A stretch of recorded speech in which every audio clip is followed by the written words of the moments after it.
შუადღემშვიდობის BMG-ის ეთერში გადაცემა ქალების ნარატივს ვიწყებთ. დღევანდელ ეთერს მე მარია მიზორია გავუწყობი. თემებსა და სტუმრებზე ვნახოთ ანონსი, რამდენიმე წუთში კი პირდაპირ ეთერში ვბრუნდებით. საქმიან კვირას და ოთხშაბათი დღის დასაწყის ქალების ნარატივით ვაგრძელებთ და BMG-ის გამორჩეულ ტელეპროექტში 10 დეკემბერს 11 საათსა და 30 წუთზე მასპინძლობთ ნინო შენგელიას, შაკო ბაბილუას და სოფი მეიშვილს. ბრენდი Winter Time ნინო შენგელიამ და შალვა ბაბილუამ დააფუძნა. ბრენდმა საქმიანობა 5 წლის წინ დაიწყო, ხოლო ბოლო 2 წელია პროდუქცია კომპანიის ექსკლუზიური დიზაინით მზადდება. ბრენდს თანამშრომლობა აქვს პოლონეთის ერთ-ერთ საწარმოსთან, რომელსაც არ აქვს უფლება პროდუქცია სხვა ქვეყანაში გაყიდოს. Winter Time ნედლეულს ევროპის სხვადასხვა ქვეყანაში არჩევს და პოლონეთში აგზავნის, სადაც პროდუქციის საბოლოო წარმოება მიმდინარეობს. კომპანიის შექმნისა და განვითარების ისტორიაზე, აგრეთვე საახალწლო მოთხოვნებსა და სამომავლო გეგმებზე ქალების ნარატივში ისაუბრებენ კომპანიის დამფუძნებლები ნინო შენგელია და შაკო ბაბილუა. ციფრული ტექნოლოგიების ეპოქაში თანამედროვე ბავშვობიდან ალბათ ბევრს აღარ აქვს იმის ილუზია, რომ საახალწლო სურვილებს მათ ლაპლანდიელი სანტა კლაუსი თუ მთიდან ჩამოსული თოვლის ბაბუა უსრულებს. ამიტომაც ისინი საგანგებოდ ჩამოწერილ სიას პირდაპირ მშობლებს აწვდიან. მაგრამ ქვეყანაში არსებული მძიმე ეკონომიკური მდგომარეობის გამო პროექტი წერილები თოვლის ბაბუას თავისი არსებობის აქტუალობას არ კარგავს. პროექტი საქველმოქმედო ფონდის სიცოცხლე სიკეთისთვის საახალწლო კამპანია, რომლის მიზანით სოციალურად დაუცველი ოჯახების თავშესაფარში მცხოვრები მოხუცებისა და ბავშვების დახმარებაა. რა გახდა სიცოცხლე სიკეთისთვის დაარსების მიზეზი, ვის შეუძლია აღნიშნულ პროექტში მონაწილეობის მიღება. ამ და სხვა დაგეგმილ ღონისძიებებზე ქალების ნარატივის პირდაპირ ეთერს ფონდის დამფუძნებელი და კიდევ არაერთი რეგალიით სოფი მეიშვილი სტუმრობს. სიახლეებით ქალი მეწარმეების შესახებ და მათი საქმიანი ისტორიებით. ყოველ სამუშაო დღეს ზუსტად 11 საათსა და 30 წუთზე BMG TV-ის პირდაპირ ეთერში. გადაცემა, რომელიც არ უნდა გამოგრჩეთ. ქალების ნარატივი.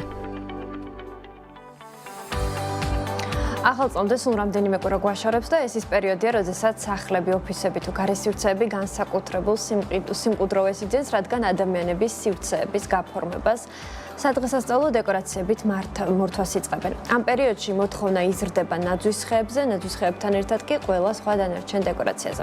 გლობალური ტრენდების გათვალისწინებით მოთხოვნები და იდეები უფრო მრავალფეროვანი ხდება, ყველა საჭირო სურვილს კი შესაბამისად Winter Time-ში პასუხობენ. ეს არის კომპანია, რომელიც მომხმარებელს პრემიუმ ხარისხის ნაძვის ხეებს თავაზობს, ამასთან ერთად კი ყველა სხვა სადღესასწაულო დეკორაციას. იმპორტირებულ ნაძვის ხეებთან ერთად Winter Time უკვე მომხმარებელს საკუთარი დიზაინით შექმნილ ხეებსაც თავაზობს. რა სიახლეები აქვს კომპანიას წელს და როგორია მოთხოვნა, თემაზე საუბარს უკვე Winter Time-ის დამფუძნებლებთან ნინო შენგელიასთან და შაკო ბაბილუასთან ვაგრძელებთ. მოგესალმებით, მადლობა თქვენი დროისთვის და გადაცემაში სტუმრობისთვის. მადლობა ჩვენი მოწვევისთვის. პირველ რიგში მინდა აღვნიშნო ის, რომ წელს განსაკუთრებულად კარგი წელი გვაქვს, იმიტომ რომ ჩვენს მომხმარებელს საკმაოდ ბევრი სიახლე შევთავაზეთ. ქონდა შოურუმში წარმოდგენილი რამოდენიმე ახალი სახეობის მოდელი, რამაც დიდი მოწონება დაიმსახურა და ალბათ მომავალ წელსაც საკმაოდ ბევრი სიახლე გვექნება, ბევრი ექსპერიმენტები გვექნება და ჩვენი ფანტაზიის საზღვრებიც უფრო გაიზრდება. ნინო, ვისაუბროთ ყველა იმას, თქვათ, შეთავაზებაზე, რაც გაქვთ მომხმარებლისთვის. რას თავაზობს Winter Time-ი მომხმარებელს შევაჯამოთ ეს ნაწილი? პირველ რიგში ორიენტირებულები ვართ, რა თქმა უნდა, ნაძვის ხეებზე. გვაქვს უნიკალური ნაძვის ხეები, ჩვენი დიზაინით დამზადებული, რომლის ანალოგსაც არა მარტო საქართველოში, არამედ მთელი მსოფლიოს მასშტაბითაც ვერ ნახავთ ვერსად, მხოლოდ ჩვენ გვაქვს. და შემდგომ უკვე შევთავაზეთ მომხმარებლებს უკვე სხვადასხვა დეკორაციები. ეს არის სადგამები ნაძვის ხის, ეს არის სანათები, ანუ განათებად ჩვენი დიზაინით არის დამზადებული და ნელ-ნელა ესე ვითარდებით და ვიზრდებით და ვფიქრობ მომავალ წელსაც სხვადასხვა დეკორაციებსაც უფრო მეტად გავაფართოვებთ. შაკო, თქვენთან გადმოვალ და კითხავთ, რატომ გაჩნდა იდეა იმის, რომ მათ შორის ნაძვის ხეების მიღმაც ყველა ის, თქვათ, საჭირო ნაძვის ხესთან დაკავშირებული დეკორაციაც შეგეთავაზებინათ მომხმარებლისთვის და ყველაფერი ეს ყოფილიყო კომპანიის დიზაინით. როგორც ნაძვის ხე, ასე ვთქვათ, ბაზარის და ცენტრი არის, მის ირგვლივაც ხო, როგორც გალამაზების სხვადასხვა სპექტრი არსებობს. ყველაზე ტრადიციული არის, რა თქმა უნდა, სათამაშოები, მაგრამ სათამაშოებს გარდა ძირიც ლამაზი ძირებიც ძალიან აქტუალური გახდა ბოლო პერიოდში, იმიტომ რომ ყველა ნაძვის ხეს ესეც სტანდარტული რკინის ფეხი აქვს და შესაბამისად მომხმარებელს მით უმეტეს, როდესაც პრემიუმ ნაძვის ხეს იძენს, ის ძალიან გავს ბუნებრივს რა და შესაბამისად ეს ქვედა ნაწილი ცდილობენ რომ დაფარონ, იმიტომ რომ აი ეს თავისი ბუნებრივობა შეინარჩუნოს. განათებებსაც ძალიან დიდ ყურადღებას აქცევენ. სხვათა შორის ორივე ჩვენთან საქართველოში ორივე ტიპის გემოვნება არის ევროპული და ეს მინიმალისტური და სკანდინავიურიც ძალიან მოწონთ, ასევე მოწონთ ამერიკული მაქსიმალისტური და ესეთი ფერადი და ეს ორივე ძალიან გემოვნებიანად აკეთებენ ქართველები. ბატონო, თუ დაიწყო უკვე აქტიურად გაყიდვები, აი მოთხოვნა რა პერიოდიდან უკვე ფიქსირდება? სხვათა შორის, მოთხოვნა ზოგადად არის ნოემბრის ბოლო 2 კვირა არის ყველაზე პიკი გაყიდვების და ყველაზე დიდი მოთხოვნა. თუმცა წელს იმის გამო რომ ძალიან თბილი ის იყო, ეს 2 კვირა გადაიწია, ანუ Black Friday-დან დეკემბრის დასაწყის პირველ 2 კვირამდე რა, მაგრამ ეს იდეაში, ანუ სეილების რაოდენობას არც ნოემბერში დიდად არ დაურტყია, უბრალოდ ცოტათი შიფტი გააკეთა იმისკენ, რა ქვია, დეკემბრისკენ. თორემ ზოგადად ყველაზე აქტუალური ერთი თვე 4 კვირა რო ავიღოთ, ეს არის ნოემბრის ბოლო 2 კვირა და დეკემბრის პირველი 2 კვირა. კი ბატონო, ნინო, როგორ ფორმირდა მომხმარებლის, ასე ვთქვათ, მოთხოვნები? ქართველები ხშირად გლობალურ ტრენდებსაც ადევნებენ, ხო, თვალს და შაკმას ახსენენ, როგორც ევროპული, ასევე ამერიკული ვარიანტი მოსწონთ. აი, ძირითადად რას ითხოვს ქართველი მომხმარებელი? იქიდან დავიწყოთ, რომ სავარაუდოდ ჩვენი შეხედულებები, ჩვენი გემოვნებები და მომხმარებლის გემოვნება ერთმანეთს ძალიან კარგად დაემთხვა. ზუსტად ვიცით რა მოწონთ უკვე და ვცდილობთ, რომ მსგავსი ტიპის ნაძვის ხეები შევქმნათ და მივაწოდოთ, რომ მათ გემოვნებაშიც ჩაჯდეს. ან მაგალითად ის, რომ მოწონთ უფრო მეტად ბუნებრივი ნაძვის ხეები, ისწავლეს ხარისხის გარჩევა, აკვირდებიან ამ დეტალებს. ჩვენი ყველა ტოტი იღებება ფუნჯით ადამიანის მიერ. ეს არის ქარხნულად შესრულებული. შესაბამისად, ბევრად უფრო რეალისტურია და რო უყურებ, გგონია, რომ ნამდვილი მოჭრილი ნაძვის ხე დგას. ალბათ ეგეც არის იმის ნიშანი, რომ ჩვენ ვართ უკვე ცნობადი იმ ხრივ, რომ გვაქვს ნამდვილი ვიზუალის ნაძვის ხეები. მეც დავამატებდი ალბათ და ის არის, რომ გემოვნება ყალიბდება ერთიანად რა, იმიტომ რომ ჩვენც რაღაცა ტრენდებს ვთავაზობთ მომხმარებელის თვითონ გვეუბნება თავის ფიდბექს და გვეუბნება და გვიკავშირდება რა მოწონთ და ჩვენ ამ ყველაფერს ვითვალისწინებთ და ეს ჩვენი ლევანდელი სლოგანი არის ერთად ქმნით საოცრებას და ზუსტად ეს მოიაზრება, რომ ეს კომუნიკაცია, ეს ფიდბექი და კოლაბორაციით კეთდება ესეთი ლამაზობებისგან. კი ბატონო, რა არის ხოლმე ძირითადად მომხმარებლების უკავშირი? რა ფიდბექებით გიბრუნდებიან ხოლმე განსაკუთრებით? საკმაოდ სიტყვებით, პოზიტიური განწყობით და რა ვიცი, ძალიან ბევრ დადებით ემოციას ვღებულობთ. თუნდაც იმითი, რომ წლის ბოლოს გვიგზავნიან თავიანთ დადგმულ ნაძვის ხეების ფოტოებს და აი მართლა ყოველ 30 დეკემბერს ვზივართ ხოლმე მე და შაკო და მთელი გულით ვათვალიერებ, თუ სად დაბინავდნენ ჩვენი ლამაზი ნაძვის ხეები და ვინ როგორ მორთო. და ძალიან დიდ სიამოვნებას გვანიჭებს ეს როგორც ჩვენ, ასევე ჩვენ მომხმარებლებსაც. შაკო, რა პროცესია თითოეულ ნაძვზე მუშაობა? დიზაინის კუთხით, აი დაახლოებით რა დრო სჭირდება, რას აქცევთ ხოლმე, აქ ყველაზე დიდ ყურადღებას, მათ შორის ხარისხის შენარჩუნება როგორ ხდება? საკმაოდ ხანგრძლივი პროცესია და შევეცდები ცოტა ისე დეტალურად აღვწერო. პირველ რიგში, ანუ ხდება ეს ყველაფერი ფურცელზე. ჩვენ ვხატავთ ფორმებს, რაღაცა ვიფიქრებთ ახალ ვიზუალებს, ახალ ფორმებს, ასე შემდეგ ვათანხმებთ. მე ეს ყველაფერი უკვე ბუნებრივ ნაძვებს ჩვენ ბევრს მოგზაურობთ და იქ რა თქმა უნდა ნაძვებთან ესეთ პირადი შეხებები გვაქვს და ამ ყველაფერს რა თქმა უნდა მე ვიხატავთ, ვასურათებთ. ეს ყველაფერი გადაგვაქვს ფურცელზე და პარამეტრებს ვუწერთ. შემდეგ პროდუქციას ვუკვეთავთ ესე სილიკონის ტოტები ერთ გამზადდება, იმიტომ რომ ერთი ძალიან მაგარი ქარხანა არის, ვინც ესე დეტალურად ლამაზად ხებავს ჩეხეთში იმებს სილიკონის ტოტებს და ძალიან ლამაზი გამოდის. მეორე საფრანგეთში არის ქარხანა, ეს ნედლეული უკვე ყველა დეტალებს რო გაუწერთ ფერს, ღეროს ფერს, ფორმას, როგორ იქნება პროდუქცია, ეს ნედლეული ჩადის პოლონეთში, პოლონეთში ჩავდივართ ჩვენ და შემდეგ ამ პროტოტიპებს უკვე რაც დახატული გვაქვს ფურცელზე, ქმნით რეალობაში, მაგრამ ის რეალობაში ფურცლიდან რო გადადის საჭიროებს კორექტირებას ყოველ ჯერზე და 4-5 ცვლილების შემდეგ, როდესაც კმაყოფილები ვართ უკვე საბოლოო ვიზუალით, მტკიცდება და მიდის წარმოებაში. წარმოება სჭირდება დაახლოებით 5-6 თვე და ჩვენ იანვარში, თებერვლის შუა რიცხვებში თუ არ გვექნება სრული კოლექცია მზად, საბუთებით ის ვერ მოასწრებს მომავალ წელს, იმ წელს რომ უკვე სეზონზე ჩამოვიდეს. შესაბამისად, ეგრევე კი ეგრევე როგორც კი მთავრდება ახალი წელი როგორც კი დამთავრდება ეგრევე ვიწყებთ სეზონზე კოლექციაზე მუშაობას და უკვე სექტემბრისთვის აქ გვაქვს პროდუქცია. კი ბატონო.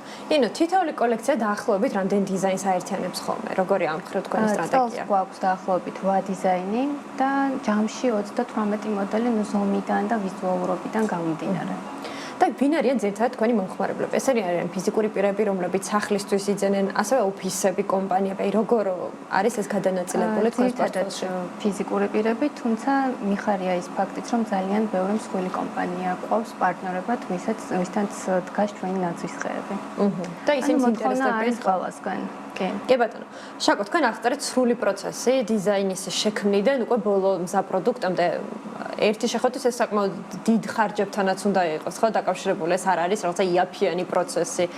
აი როგორ ახერხებთ ფასის შენარჩუნებას და დაახლოებით საიდან სადამდე მერყევთ აი ფასთა პოლიტიკის კუთხით? მარჟას ვცდილობთ, რომ მარჟა არ გქონდეს გაზრდილი და რაოდენობაც ისე არ გქონდეს გაზრდილი, რომ უყურეთ მომხმარებელთან პირადი კომუნიკაცია ჩვენ გავწყვიტოთ, იმიტომ რომ ეს რაღაცა ჩვენი ბიზნესის და ჩვენი სტრატეგიის ქორი არის, ძირი არის ის, რომ ნებისმიერ მომხმარებელს რაღაცა ჩვენი სითბო და სიყვარული გადავცეთ და იგივე უკავშირი მივიღოთ უკან. შესაბამისად, ვცდილობთ, რომ ისეთი რაოდენობა გქონდეს, რომ აი ეს არ გავწყვიტოთ რა. და მეორე თემა ის არის, რომ რა თქმა უნდა ხარჯიანია, მაგრამ ეხლა წლიდან წლამდე დაახლოებით ჩვენ 10-15%-ით ვზრდით პროდუქციას. თუმცა ეს ზუსტად ასე ვთქვათ, აი ამ ძირფესვიანობას, აი ამ ყველაფრის, ჩანაფიქრს ინარჩუნებს, იმიტომ რომ ჩვენ რომ ეს გავაკეთოთ რაღაც ძალიან სწრაფი ზრდით, უკვე აი მე ვფიქრობ, რომ იმ ყველაფერს იმ აუთენტურობას დავკარგავთ. ამიტომ ამ წლიდან წლამდე ბევრს ვერ ვზრდით, მაგრამ მინიმუმ იმდენი რაღაცა გამოდის, რომ ამ წლიდან წლამდე ოდნავი ზრდა გქონდეს. კი ბატონო. ნინო, რამდენად გაიზარდა მომხმარებლის ცნობიერება, რომ მათ შორის შეიძინონ პროდუქცია, ამაში არც დაზოგონ თანხები და შეიძინონ მათზე მორგებული, განსხვავებული კონცეფციის ნაძვისხეები? რამდენად გაიზარდა ამ მხრივ მომხმარებელი და რამდენად გახდა მათ შორის ხარჯულუნარიანი ამ მიმართულებით? საკმაოდ გაიზარდა და მივხვდით იმას, რომ ნამდვილად სურს ყველას, რომ კონდეს პრემიუმ ხარისხის ნაძვისხე. ნაძვისხე არ არის ისეთი ნივთი, რომ ყოველ წელს შეიძინოთ, ხო? ხო, გრადობას როგორ ინარჩუნებს პროდუქტი, ესეც საინტერესოა ხარისხის გათვალისწინებით. ევროპაში 10 წლიანი გარანტია აქვს ჩვენ ნაძვისხეებს, შესაბამისად 10 წლის განმავლობაშიც და უფრო მეტიც არანაირი პრობლემა არ შეექმნება. არის მაქსიმალურად კარგი ხარისხის ტოტები, თუნდაც ის PVC-ის შემცველობა ძალიან ხარისხიანი გვაქვს და მაგიტომაც გვაქვს ჩვენი შოურუმი და ყველაფერი წარმოდგენილი გვაქვს, იმისათვის რომ მომხმარებელმა რეალურად ნახოს, შეეხოს, ხელითაც შეიგრძნოს ეს ხარისხი, ყველაფერი თვითონაც განსაზღვროს და შემდგომ უკვე შეიძინოს. შესაბამისად აქვთ იმის სრული, რომ გქონდათ კარგი ნაძვისხე და გაუძლოს ძალიან დიდხანს.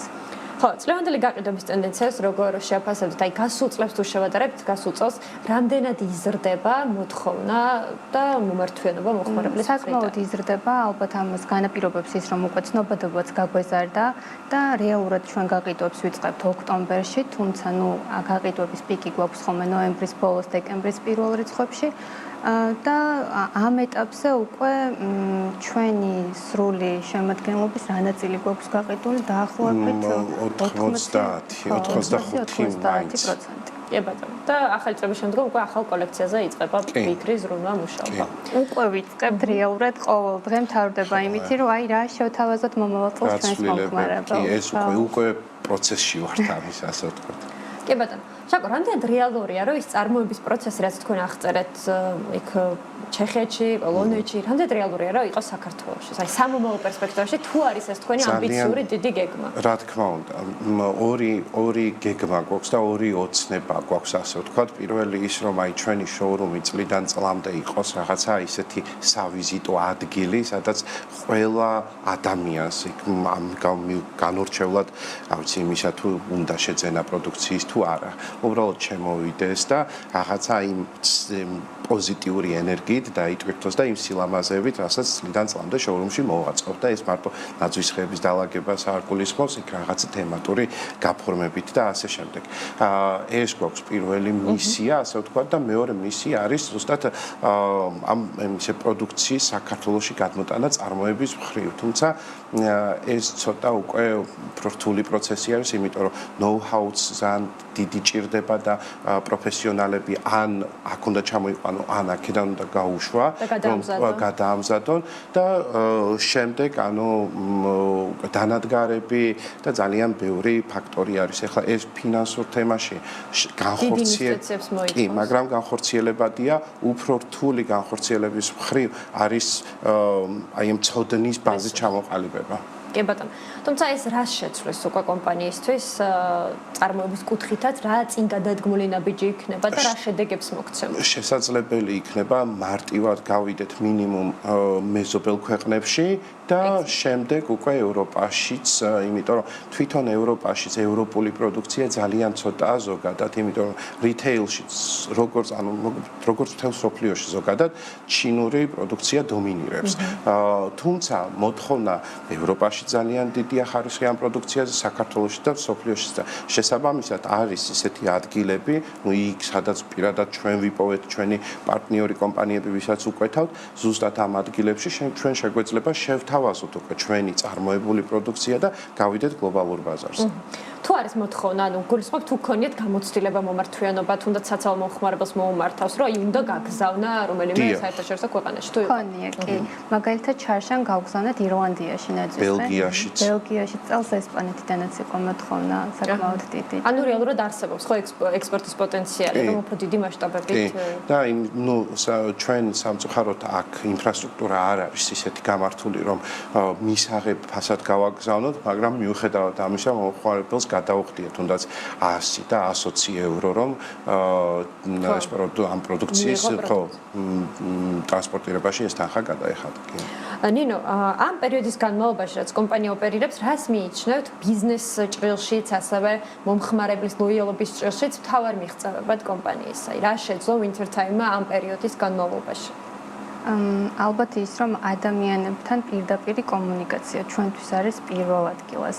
მათი აზრის მოსმენა, ლოიალურობა, გაგება, შემდგომ აი ჩვენი სლოგანი ზუსტად მაგაზია დაფუძნებული, რომ ჩვენ ერთად ვქმნით საოცრებას და აი ეს კომუნიკაცია ხალხსაც სიამოვნებს და ჩვენც და შესაბამისად ალბათ მაგიტომაც არის ჩვენი საქმიანობა წარმატებული, რომ გვიყვარს სხვისი მოსმენაც და სხვისი აზრის გათვალისწინებაც. მეც დავამატებდი და ხო ზუსტად ეს აი ასე ვთქვათ ან კომპანიის ტრადიციად ჩამოყალიბდა. ჩვენ ეს კომპანია არ გვაქვს აი შექმნილი რაღაცა ასე ვთქვათ ანუ ფურსელზე ნაწერი ბიზნეს გეგმით და რაღაც თავიდან ბოლომდე ემოციური ნიადაგზე არის შექმნილი და დღემდე ეს ემოციური ნიადაგი მოყვება და ეს თითქოს და უკვე რაც კომპანიის ფუძე დევს, ამის აღმოფხვრა არ გვინდა და გვინდა რომ ეს ფუძე გამოყვეს ცხოვრების ბოლომდე რა და იგივენაირად არის ან ჩვენს თემაში აი ეს ტრადიციების შენარჩუნება და მომხმარებელთან პოზიტიური feedback-ის მიმოცვლა რა, იმიტომ რომ მაინც ახალწლო პერიოდია და უნდა ვიყოთ პოზიტიურად და გვიხაროდეს. ერთადერთი დღესასწაულია, როდესაც მთელი მსოფლიოს მასშტაბით ერთდროულად აღნიშნავენ და ყველა არის ძალიან ბედნიერი. და ეს ინვენტარი დეკორაციები არის ამ პროცესში ერთ-ერთ ყველაზე გადამწყვეტი განწყობის შემქმნელი რეალურად. და ეს ნაძვისხეებიც ინახავს ამ ყველა მოგონებას, ასე ვთქვათ, რომელიც კარგახანს მოყვება თან. აი როგორ წარმოგიდგენიათ კომპანიის განვითარების შემდგომი წლები, რაზე გაკეთდება მთავარი აქცენტი?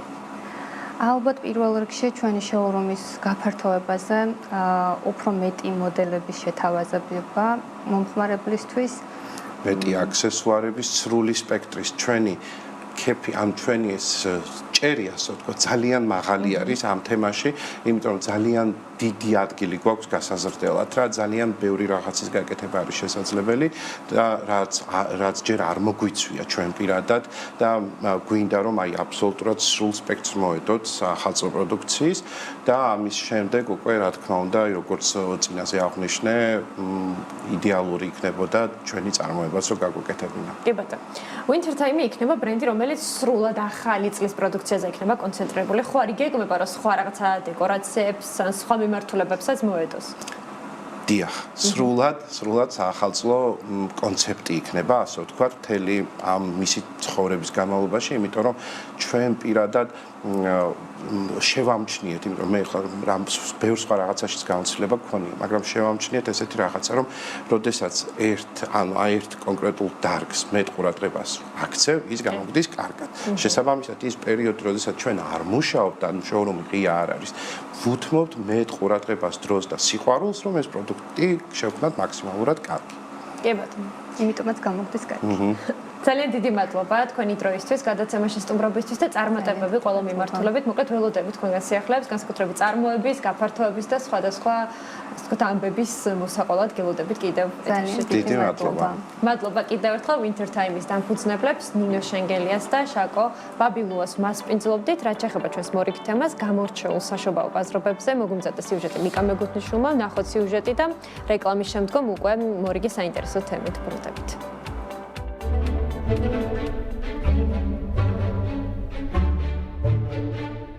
ზამთრის სუსხიან ჰაერს შეზავებული ცხელი გლინტვეინისა და დარიჩინის ორცხობილების სურნელი, ათასფერი შუქებით აელვარებული ქუჩები და სადღესასწაულო მუსიკის ქარავანი. წელიწადის ამ დროს ვიწრო ჩიხებსა და მოციმციმე მოედნებზე მოხეტიალე მოგზაურებს ევროპის ქალაქები ჯადოსნურ ზღაპარში ამოგზაურებს საშობაო ბაზრობები, თითქოს ეპოქებისა და საუკუნეების შემაერთებელი მაგიური ხიდია, ტრადიცია, რომელიც 100 წლეულების წინ დაიწყო და დღეს კონტინენტის ფარგლებს მიღმაც. მსოფლიოს სხვადასხვა წერტილში შესამჩნევად ანათებს და ათბობს ყინვით სავსე დეკემბრის ღამეებს. ავსტრიიდან ფინეთამდე, გერმანიიდან ჰელსინკამდე, სინგაპურიდან ნიუ-იორკამდე ყველა საშობაო ბაზრობა თავის პირად ამბავს გვიყვება. გვიცოცხლებს პასაჟებს ბავშვობის სანუკვარი ზღაპრებიდან. მათ შორის ერთ-ერთი გამორჩეული ვენის ტრადიციული საშობაო ბაზრობაა, რომელიც ქალაქის მერიის წინ 14 ნოემბრიდან 26 დეკემბრამდე მაგიურ სივრცედ იქცევა. აქაურობის სტუმრებს გიგანტური ნაძვის ხეები, ცნობილი გულების ხე 100 კვადრატული მეტრის ყინულის მოედანი, ვენური სოსისები და ჯანჯაფილის ნამცხრები ხვდებათ. მრავალფეროვანი განათებები, ატრაქციონები და ძველი ვენის ატმოსფერო ამ ბაზრობას ევროპის ზამთრის სეზონის დაუპიწყარ სანახაობად აქცევს. ევროპული შობა განსაკუთრებულია მოცარტის სამშობლოშიც. ნოემბრიდან იანვრამდე ზალცბურგის შუაგულში უზარმაზარი საშობაო ბაზრობა იმართება და ფაქტობრივად ყველა კუთხე კუნძულში უძველესი ტრადიციები ცოცხლდება. ბაზრობებზე უამრავ ადგილობრივ ნივთს, ხელნაკეთ აქსესუარებსა და ნაქსოვ დაწარმს შეიძენთ და რა თქმა უნდა, ჯანჯაფილის ორცხობილებსა და შნაპსაც დააგემოვნებთ. ამ ყველაფერთან ერთად მსურველებს პერფორმანსებში მონაწილეობა და გალობელ გუნდთან ერთად საშობაო ნაწარმოებების შესრულება შეუძლიათ. მე-14 საუკუნის ღვთისმშობლის კათედრალისა და ფერადი ბაროკოს შენობების ფონზე მომაჯადოებელია პრაღის ბაზრობებიც, რომლებიც ძველი ქალაქის შუაგულში და ვაცლავის მოედანზე იმართება. საფესტივალო დღეებში აქ ჭამასმის მოყვარულებისთვის ნამდვილი ზეიმია. გრილზე შემწვარი სოსისები, ყველიანი და ნივრიანი ტოსტები და ახალ გამომცხვარი კრეპები განსაკუთრებულად ხიბლავს სტუმრებს. 29 ნოემბერს გახსნილი პრაღის საშობაო ბაზრობები ვიზიტორებს 6 იანვრამდე მასპინძლობს. ზამთრის ზღაპარი პრაღიდან სულ რამდენიმე საათის სავალზე ბუდაპეშტშიც დაგხვდებათ. საშობაო ბაზრობა აქ წმინდა სტეფანის მონუმენტური ნეოკლასიკური ტაძრის წინ არის მოწყობილი. ყოველი შებინდებისას რელიგიური და საშობაო ისტორიები პროექტორით პირდაპირ ბაზილიკის ფასადზე ცოცხლდება. საახალწლო ნაძვის ხესთან კი საციგურაო მოედანია მოწყობილი. სხვა ქალაქების მსგავსად ბუდაპეშტიც სავსეა როგორც ხელნაკეთი ნივთებითა და სხვადასხვა აქსესუარით, ისე ადგილობრივი შინ მომზადებული ტკბილეულითა და უნგრული სამზარეულოს გამორჩეული კერძებით. საშობაო ბაზრობების მრავალფეროვნებით არანაკლებ გამორჩეულია გერმანიაც, განსაკუთრებით კი ქალაქი კიოლნი, სადაც ყოველი წლის დეკემბერში საკათედრო ბაზრობა იწყება. სხვა ბაზრობების მსგავსად, აქაც ფართო არჩევანითაა წარმოდგენილი ადგილობრივი პროდუქცია, სოსისები და გერმანული ხილის ნამცხვარი. სადღესასწაულო განწყობის ასამაღლებლად კიოლნში მთელი თვის განმავლობაში 100-ზე მეტი მუსიკალური წარმოდგენა და სხვადასხვა საახალწლო შოუ იმართება. ამ ჯადოქრობის მასპინძლები სტუმრებს ახალი წლის პირველ დღემდე ეგებებიან. და ბოლოს, რაღა თქმა უნდა სტრასბურგი. 1570 წლიდან საფრანგეთის და ალბათ მთელი ევროპის შობის დედაქალაქი, რომელიც ყოველი წლის ამ დროს მთელი მსოფლიოდან 2 მილიონზე მეტ სტუმარს განსაკუთრებული სიყვარულით მასპინძლობს. სტრასბურგის საშობაო ბაზრობა პლას დე ლა კათედრალზე ეწყობა, სადაც 300-ზე მეტი დახლი იდგმება და საშობაო შოუებიც ეწყობა. ეს ყველაფერი ერთად ქმნის დაუვიწყარ ატმოსფეროს, რომელიც 26 ნოემბრიდან 25 დეკემბრამდე გრძელდება. სწორედ ამ დროს ევროპა ყველაზე მეტად გავს საკუთარ თავს მრავალფეროვნების, სიყვარულისა და დღესასწაულის ერთიან სიმფონიას.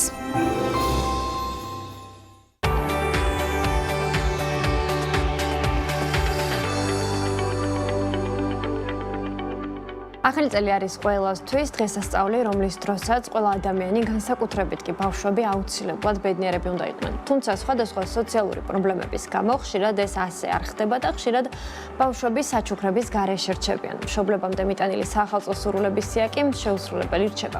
ამ დროს კეთილი ადამიანების პასუხისგებლობა ჩნდება მათი, ვინც ყოველ წელს მზად არის თუნდაც ერთი ბავშვის თოვლის ბაბუობა საკუთარ თავზე აიღოს. ამ კეთილი საქმის ორგანიზებას და პროცესში ადამიანების ჩართვას ყოველ წელს საქველმოქმედო ფონდი სიცოცხლეს სიკეთისთვის უზრუნველყოფს. წერილები თოვლის ბაბუას, ასე ჰქვია ფონდის კამპანიას, რომლის მიზანია სოციალურად დაუცველი ოჯახების თავშესაფარში მცხოვრები მოხუცებისა და ბავშვების დახმარება. რა გახდა სიცოცხლეს სიკეთისთვის დაარსების მიზეზი? ვის შეუძლია აღნიშნულ პროექტში მონაწილეობის მიღება? ამ და სხვა დაგეგმილ ღონისძიებებზე ქალების ნარატივის პირდაპირ ეთერს სოფი მეიშვილი ფონდის სიცოცხლეს სიკეთისთვის დამფუძნებელი უერთდება. მოგესალმებით, მადლობა თქვენი დროისთვის და გადაცემაში სტუმრობისთვის. მადლობა თქვენ მოწვევისთვის. იქამდე სანამ საახალწლო კამპანიას შევეხებოდეთ, მინდა ზოგადად ფონდის დაფუძნების იდეაზე ვისაუბროთ, რატომ გადაწყვეტეთ, საიდან გაჩნდა და რამდენი ხანია, რაც უკვე ამ კეთილი საქმეების სათავეში დგას ფონდი?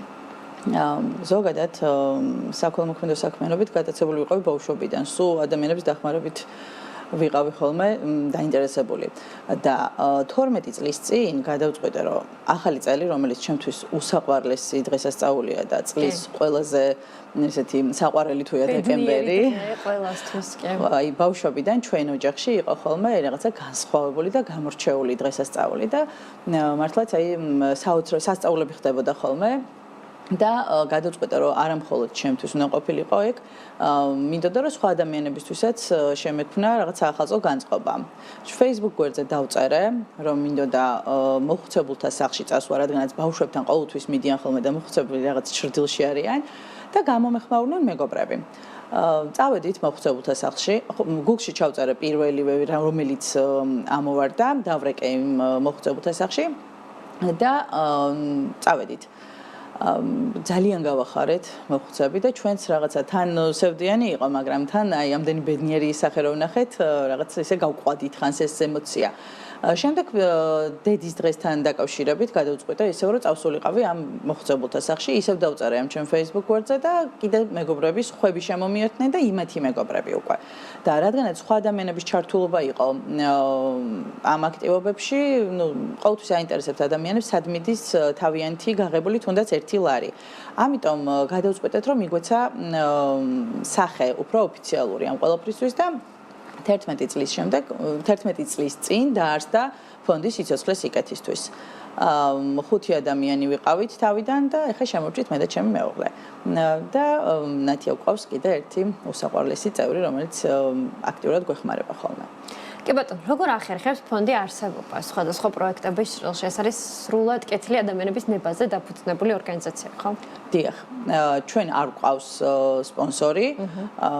მე სულ აღნიშნავ ხოლმე, რომ მე ძალიან კეთილი მეგობრები მყავს. როდესაც ანუ მხოლოდ საახალწლო თუ არ ვეხმარებით, ჩვენ სხვადასხვა პროექტები გვაქვს და წლის განმავლობაში ძალიან ბევრი ადამიანი მოგუმართავს ხოლმე, ზოგს საკვების პრობლემა აქვს, ზოგს მედიკამენტების, ყოფითი პრობლემებით ყოველდღიური და არ არსებობს პოსტი დავწეროთ Facebook გვერდზე და არ შესრულდეს, არ დავეხმაროთ ადამიანს. ანუ კეთილი ადამიანების იმედად არის ჩვენი ფონდი. კი ბატონო, წერილები თოვლის ბაბუას ამის იდეა უკვე საიდან გაჩნდა და ხო, როდიდან დაიწყეთ პირველი აქტივობა ამის ფარგლებში და რას ითვალისწინებს? მინდა რომ სრულად ყველა დეტალი მივაწოდოთ მაყურებელს, რომელიც დაინტერესებულია, თავად როგორ გახდეს ბენეფიციარი, მათ შორის როგორ შეიტანოს ამ კამპანიის, ასე ვთქვათ, არსებობაში თავისი წვლილი. 11 წლის წინ გაჩერებაზე აღმოვაჩინე ბავშვები. ძალიან საყვარელი ბავშვები, ჩვენი პირველი შვილობილები გახდნენ ისინი. და ჩემმა მეგობარმა მითხრა და მომიყვა მაგათი მძიმე ცხოვრების შესახებ. იმ წელს პირველად მივედით ამ ოჯახში და ვთხოვე ამ ბავშვებს, რომ წერილები დაეწერათ. ამ ბავშვებმა რო დაწერეს წერილები, მე მაგიდან გამომდინარე წამოვიდა ეს წერილი თოვლის ბაბუას პროექტის იდეა. და პირველი თოვლის ნაძვის ხე ამ ბავშვებთან ჩვენ მივიტანეთ. ესენი ცხოვრობდნენ ლილოში, დიდ ლილოში მიტოვებულ შენობაში, სადაც არანაირი საცხოვრებელი პირობა არ იყო. არანაირი კომუნიკაცია, წყალი, შუქი, გათბობა, ანუ არაფერი არ ქონდა, ჩამწრეული შუშები იყო. მე ვეხმარებოდით შეშის შეძენაში, ვთქვათ, ნუ შუქიც გაუკეთეთ, ნუ მოკლედ რაღაცას დავამსგავსეთ ის საცხოვრებელი. ჩვენი პირველი შვილობილები იყვნენ ესენი 7 შვილი ყავდა, ჯერ 6 ყავდა და მე მე-7 შემოემატათ, 7 შვილიანი ოჯახი და 1-2 მეზობელი მაგათი. პირველი იყო ეს 8 წერილი. მერე ნელ-ნელა გაიზარდა და ავედით 164 წერილზე.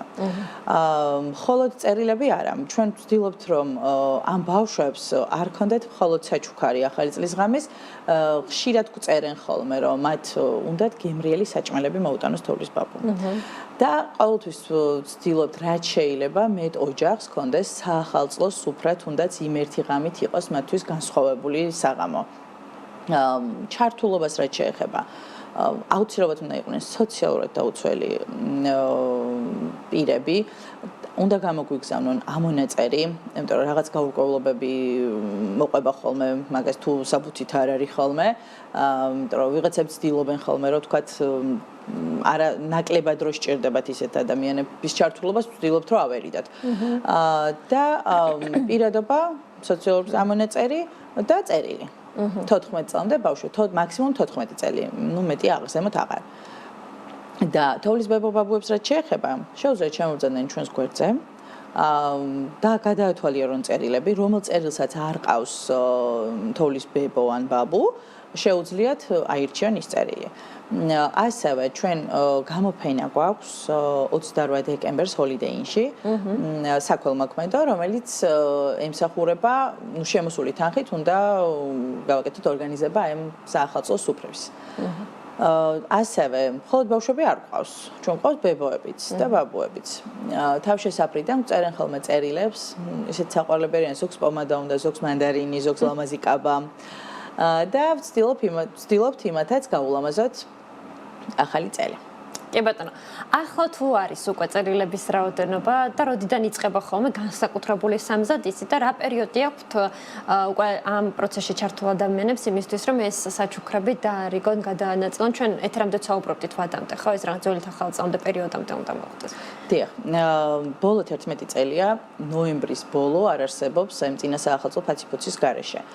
ანუ ახალი წელი არ მოდის ჩემთან პირადად აი ამ პროექტის გარეშე და ადამიანებიც უკვე იმდენად მიეჩვივნენ ჩვენი წევრები ვინც არიან ამ ფონდის რომ თუ შემაგვიანდა დეკემბრის დასაწყისში თუ დავწერა მეკითხებიან რა ხდება რატო დააგვიანდა წერილებს მოკლედ გვიგზავნიან წერილების მიღება არის ხოლმე 23 მაქსიმუმ დეკემბრამდე და შეუძლიათ თავიდანვე ხა 1 დეკემბრიდან დევს ხოლმე ჩვენთან წერილები ხან ცოტა გვიანაც და როცა აიღებს თქვა თოვლის ბებო იქნება ბაბუ წერილს უნდა შეასრულოს ეს სურვილები რაც არის და აი ახალწლამდე უნდა გაუგზავნოს თუ რაიმე მოხდა თქვა შეფერხება რაღაც ნუ ბავშვებს ჩვენ ვაფრთხილებთ რომ შეიძლება ძველით ახალწელს მოვიდეს თოვლის ბაბუ იმიტომ რომ გული რო არ დასწყდეთ ისინი ელოდებიან ხო ეხა ესენი კი არ მეც ველოდები ხოლმე თოვლის ბაბუს 31-ში და ბავშვები მით უმეტეს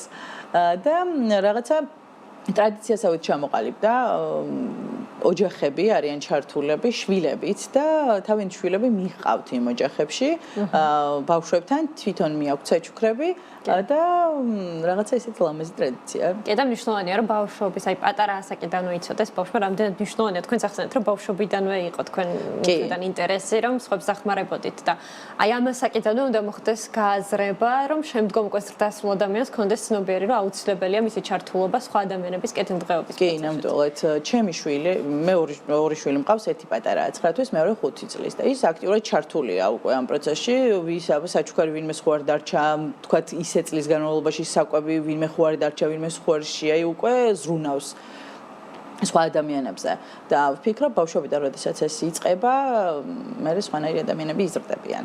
ნამდვილად ასე და რამდენად იზრდება ადამიანების ჩართულობა საკმაოდ დიდი დრო გავიდა რაც ამ საქმეში ხართ ხო ჩართული და როგორ შეფასებდით ცნობიერებას რამდენად გაიზარდა ადამიანების ცნობიერება მასთან დაკავშირებით რომ სხვა ადამიანებს უნდა გაუწოდონ დახმარების ხელი.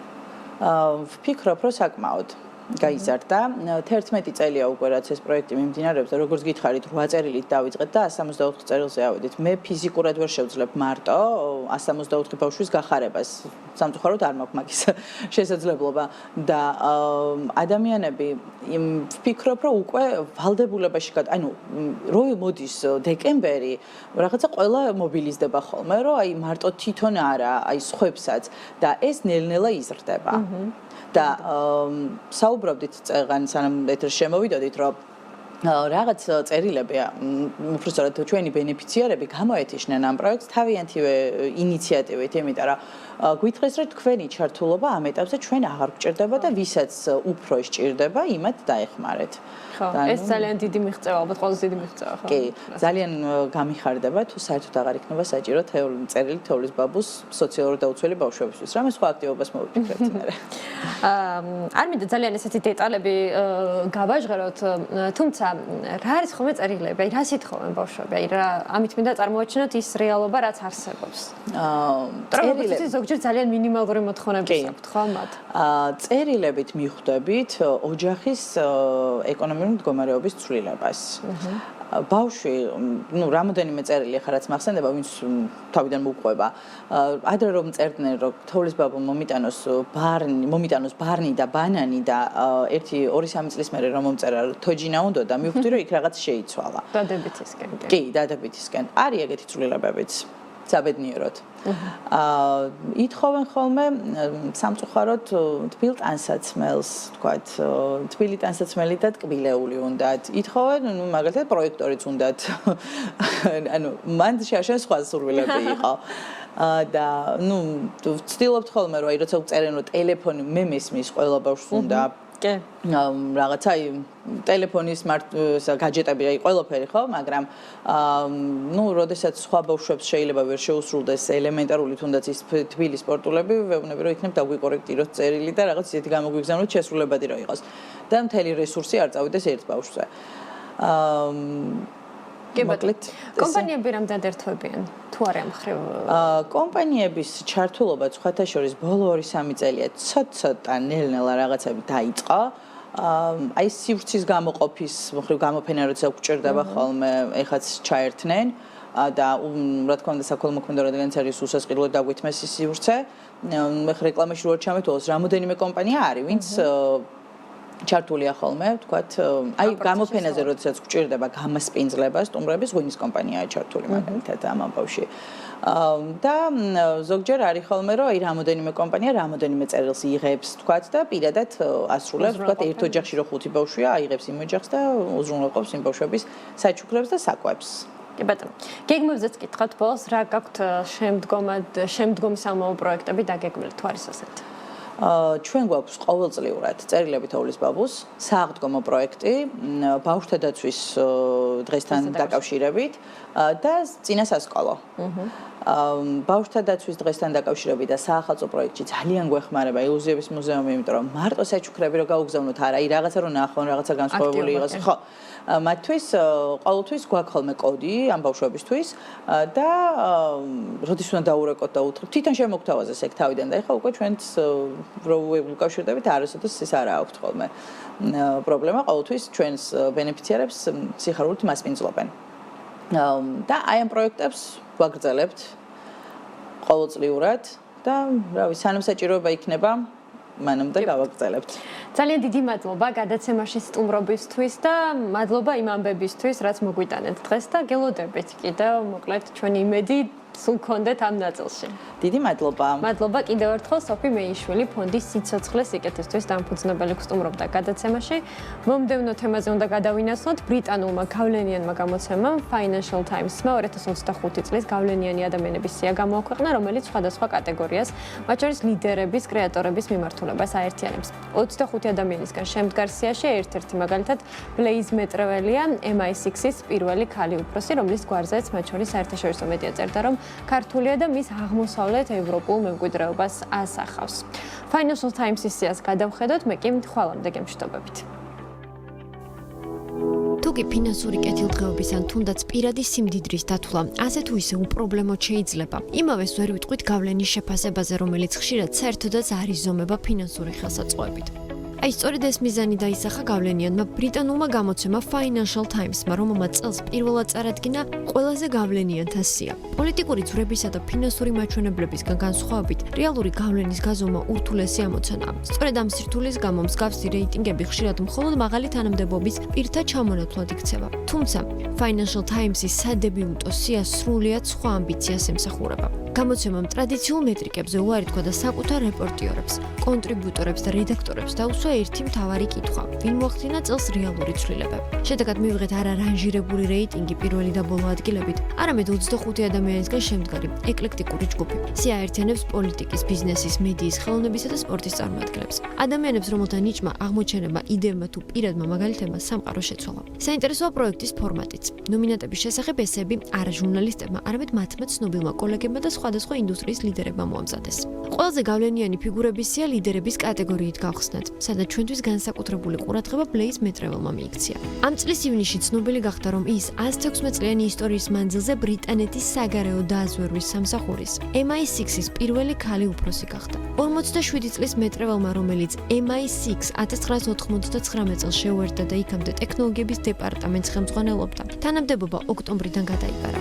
Financial Times-მა ის ყველაზე გავლენიან ადამიანთა 25-ში სწორედ ამ გარდამტეხი დანიშვნის გამო შეიყვანა. ვინაიდან მისი ლიდერობა უდიდესი გეოპოლიტიკური დაძაბულობის, კიბერსაფრთხეებისა და დეზინფორმაციის ფონზე ხდება, რაც ბრიტანეთის უსაფრთხოებისთვის გადამწყვეტია. მიუხედავად იმისა, რომ მისი ბიოგრაფიის დეტალები საიდუმლოა, მისი გვარი მეტრეველი საერთაშორისო გამოცემების ცნობით ქართულია და ასახავს მის აღმოსავლეთ ევროპულ მემკვიდრეობას. ამასთან მისი გვარი, რომელიც ლათინურად WT იწერება, ქართული გვარის მეტრეველის გერმანული მართლწერაა. გამოცემები წერდნენ, რომ Blaze მეტრეველი მესამე თაობის ემიგრანტია. საქართველოდან ევროპაში საცხოვრებლად კი მისი ბაბუა წავიდა. ეს არის ინფორმაცია, რომელიც ღია წყაროებში მოიპოვება და მწირია. მედიაში ინფორმაცია ხელმისაწვდომია მის მამაზე, კონსტანტინე მეტრეველზე, რომელიც ცნობილი რადიოლოგი და ბრიტანეთის არმიის სამედიცინო დანაყოფის ყოფილი თანამშრომელი იყო. პლატფორმა X-ზე წერდნენ, რომ Blaze ჰონგ-კონგში გაიზარდა, მამა კი ჰონგ-კონგის ჩინური უნივერსიტეტის რადიოლოგიის ფაკულტეტის გამგე იყო. ლიდერების კატეგორიაში კიდევ რამდენიმე საინტერესო ფიგურას ხვდებით. მათ შორის ერთ-ერთი ნიუ-იორკის ახალი მერი, ზოჰრან მამდანია, რომელიც მერის მოვალეობის შესრულებას ოფიციალურად 2026 წლის 1 იანვრიდან შეუდგება. გამოცემის მიერ შედგენილ სიაში ხვდებით რუსეთის სახელმწიფო მედია ორგანიზაციის Russia Today-ის მთავარ რედაქტორ მარგარიტა სიმონიანს. ის არის კრემლის საგარეო პროპაგანდისტული მანქანის ერთ-ერთი ყველაზე მნიშვნელოვანი ფიგურა, რომელიც დიდ გავლენას ახდენს გლობალურ ინფორმაციულ სივრცეში, რუსეთის რიტორიკის და პროპაგანდის გავრცელებაზე. სიაში თავის დამსახურებულ ადგილს ჯენსენ ჰუანგი იკავებს. ის NVIDIA-ს დამფუძნებელი და აღმასრულებელი დირექტორია, რომელიც ხელოვნური ინტელექტის ბუმის ცენტრშია. NVIDIA-ს გრაფიკული პროცესორები სასიცოცხლოდ მნიშვნელოვანია AI-ის მოდელების გაწვრთნისა და ფუნქციონირებისთვის. მისი ხელმძღვანელობით კომპანია გახდა ერთ-ერთი ყველაზე ძვირადღირებული მსოფლიოში, რაც ჰუანგს გლობალური ტექნოლოგიური ლანდშაფტის ერთ-ერთ ყველაზე მნიშვნელოვან ფიგურად აქცევს. საინტერესოა კრეატორების კატეგორია, რომლის ერთ-ერთი წევრი Bad Bunny-ია. მისი გავლენიან ფიგურად დასახელება მომღერლის უპრეცედენტო კომერციული წარმატებისა და კულტურული დომინირების დამსახურებაა, რაც ტრადიციული მუსიკალური ინდუსტრიის საზღვრებს ცილდება. ის რეგულარულად იკავებს ამ კომპოზიციებს გლობალურ სტრიმინგ პლატფორმებზე, რამაც უზარმაზარი ფინანსური შემოსავალი მოუტანა. Financial Times-ის გადმოსახედიდან მისი გავლენა მნიშვნელოვანია არა მხოლოდ როგორც შემსრულებლის, არამედ როგორც ბიზნესის წარმომადგენლის, რომელმაც ეფექტიანად გამოიყენა ციფრული მედია და გლობალიზაცია, რათა გამხდარიყო წამყვანი ძალა მედიისა და გართობის სფეროში. აღსანიშნავია ისიც, რომ Bad Bunny 2026 წლის სუპერთასის შესვენების შოუს მთავარი შემსრულებელი იქნება.